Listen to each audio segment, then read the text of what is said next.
Good afternoon, everybody. Welcome back to solving another LeetCode problem. Today we're doing greatest common divisor of strings.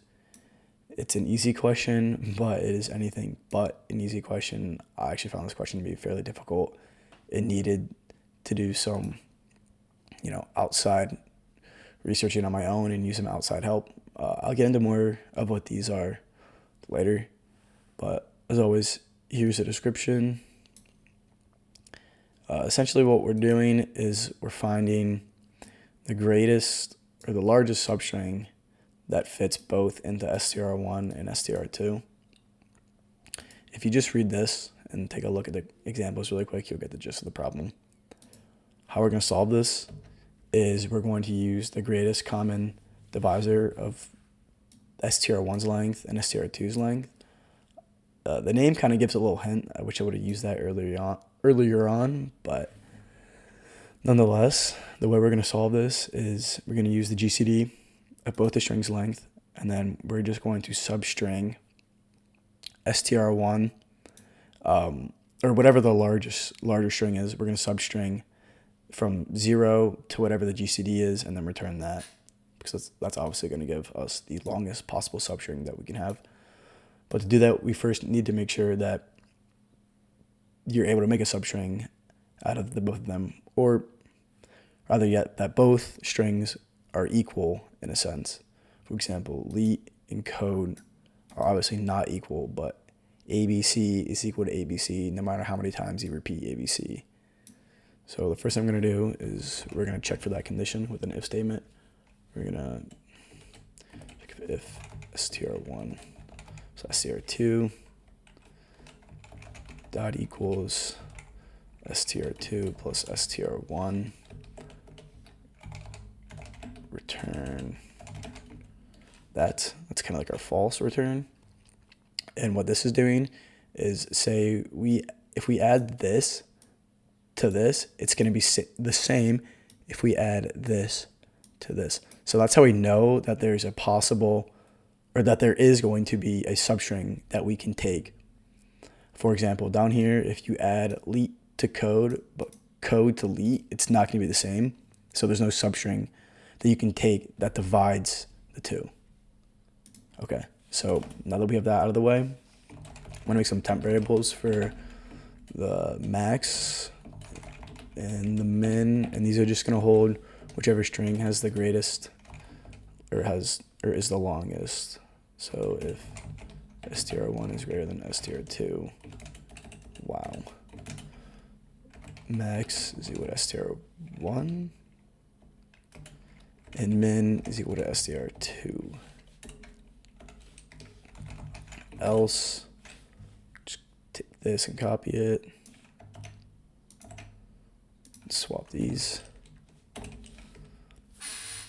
Okay, so now what we're going to do is actually write a separate function.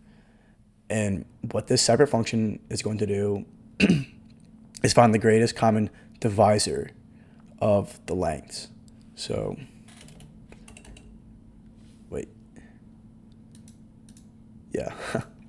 so we're gonna return an int value. We're gonna name it GCD for greatest common divisor.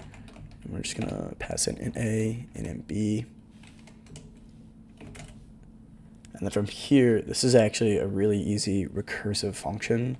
So our base case is going to be if B is equal to 0, we're going to return A.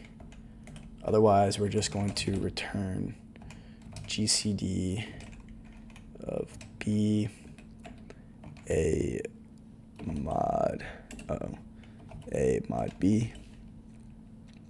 I actually took this from Geeks for Geeks. I'm not going to open up the window for copyright reasons, but what this recursive function is doing is essentially, it's, say, max length is 30 and min length is 20. So we're going to pass in 30 and 20, and then it's going to mod 30 by 20 and pass that, back into here.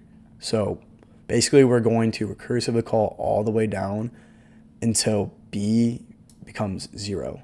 And then when B is 0, A is going to hold the greatest common divisor or remainder that we have left. I definitely recommend checking out the Geeks for Geeks website because they explain it much better than I do.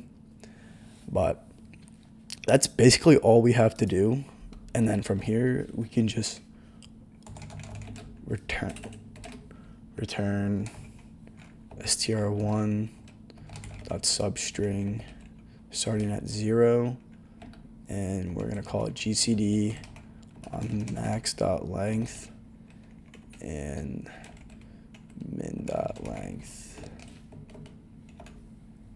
And that is it. Or not.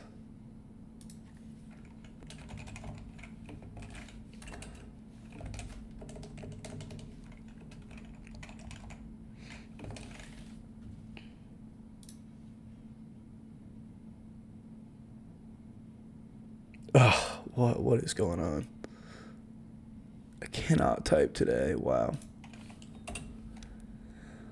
Length.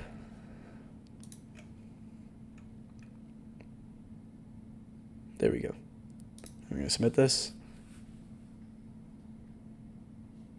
It works. And you can see all my failed attempts. Finally, I was able to get it to work. Hope you guys learned something. Thank you.